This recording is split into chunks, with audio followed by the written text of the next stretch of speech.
warahmatullahi wabarakatuh. Apa kabar siswa-siswi semuanya? Mudah-mudahan kalian semua dalam keadaan sehat walafiat sehingga terus semangat belajar biologi. Oke? Untuk pertemuan kita kali ini masih membahas mengenai keanekaragaman hayati. Yang kemarin telah kita pelajari tingkat keanekaragaman hayati. Pada pertemuan kali ini kita akan membahas keanekaragaman hayati di Indonesia. Adapun tujuan pembelajaran kita kali ini yaitu yang pertama, untuk mengetahui persebaran flora di Indonesia. Yang kedua, untuk mengetahui persebaran fauna di Indonesia. Kemudian yang ketiga, untuk menjelaskan atau mengetahui manfaat dan nilai keanekaragaman hayati.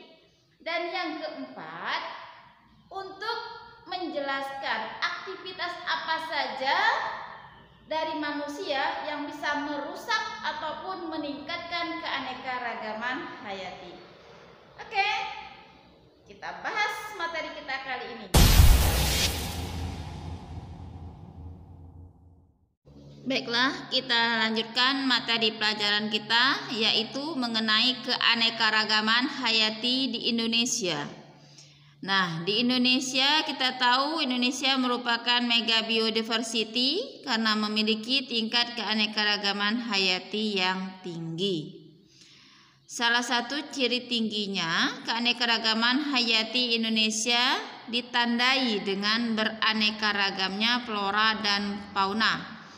Diperkirakan hampir 30% spesies yang ada di bumi terdapat di Indonesia, walaupun persebarannya tidak merata di seluruh pulau.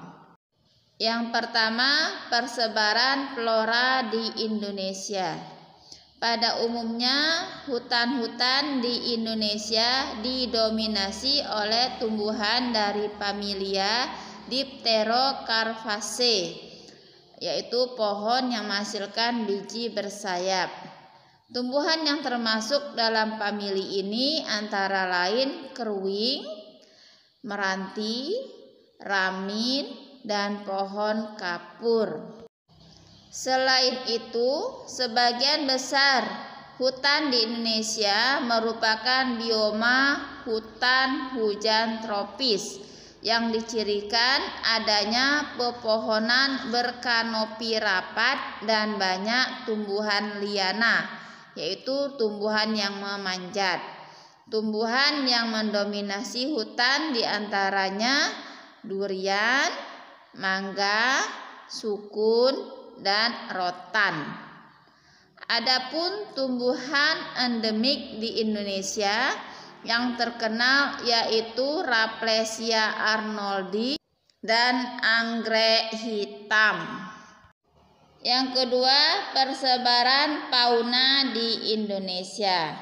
Berdasarkan pengamatannya pada tahun 1859, Alfred Russel Wallace, seorang ahli zoologi berbangsa Inggris, menetapkan dua wilayah utama persebaran fauna di Indonesia, yaitu bagian barat dan bagian timur.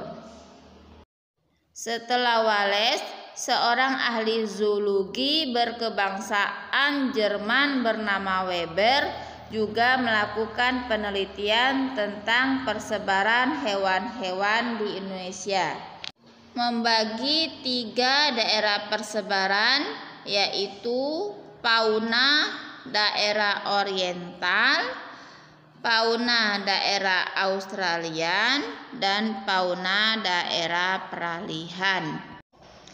Fauna daerah oriental meliputi Pulau Jawa, Bali, Sumatera, dan Kalimantan, memiliki ciri-ciri yaitu yang pertama, banyak mamalia berukuran besar. Terdapat berbagai jenis kera, terdapat burung-burung berwarna kurang menarik tetapi bersuara merdu. Terdapat berbagai jenis ikan tawar. Contohnya gajah Sumatera, orangutan Kalimantan, orangutan Sumatera, jarak Bali, dan alap-alap dahi putih. Selanjutnya fauna daerah Australian yang meliputi Papua dan pulau-pulau di sekitarnya. Ciri-cirinya yaitu terdapat mamalia berukuran kecil, banyak hewan berkantong, tidak terdapat spesies kera, burung berwarna-warni namun bersuara kurang merdu. Contohnya kanguru pohon, kuskus, landak Papua, burung cendrawasih kuning kecil. Berikutnya daerah peralihan meliputi daerah Sulawesi dan Kepulauan Nusa Tenggara. Di daerah ini terdapat hewan-hewan endemik, yaitu hewan yang hanya ada di pulau tersebut. Contohnya musang coklat Sulawesi, babi rusa, anoa daratan, maleo, rangkong Sulawesi, dan komodo. Baiklah, kita lanjutkan pada manfaat dan nilai keanekaragaman hayati. Yang pertama kita lihat manfaatnya, yaitu sebagai sumber pangan, sandang, papan, dan kesehatan. Kemudian sebagai sumber plasma nutfah. Yang ketiga, mempertahankan keberlanjutan ekosistem. Selanjutnya, sebagai lahan penelitian dan pengembangan ilmu pengetahuan. Kemudian sebagai sumber pendapatan atau devisa. Dan yang terakhir sebagai tempat rekreasi.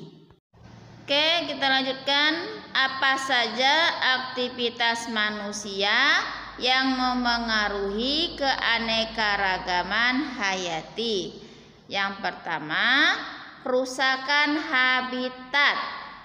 Contohnya penebangan hutan, perburuan liar, dan seterusnya. Yang kedua, penggunaan bahan kimia secara berlebihan seperti pupuk dan pestisida.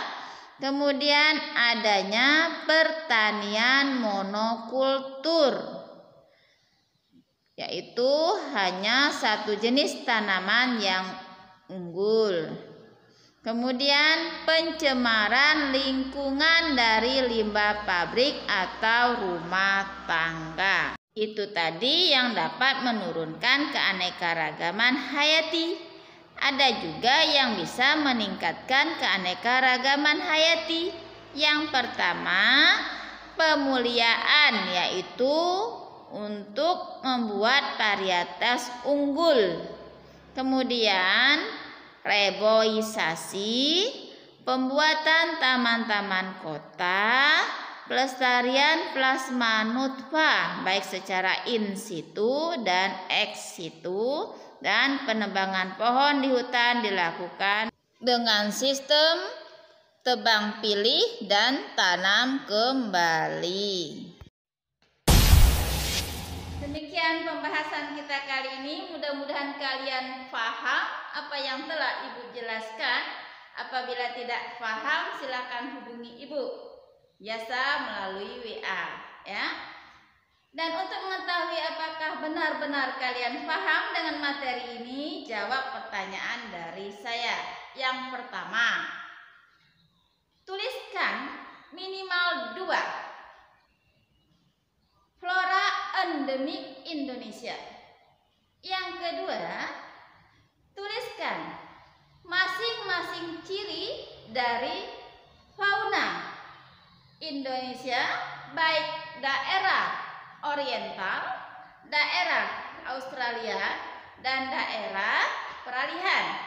Kemudian yang ketiga, tuliskan minimal 3. Apa saja manfaat dan nilai keanekaragaman hayati? Dan yang keempat, tuliskan apa saja aktivitas manusia yang dapat mempengaruhi keanekaragaman hayati.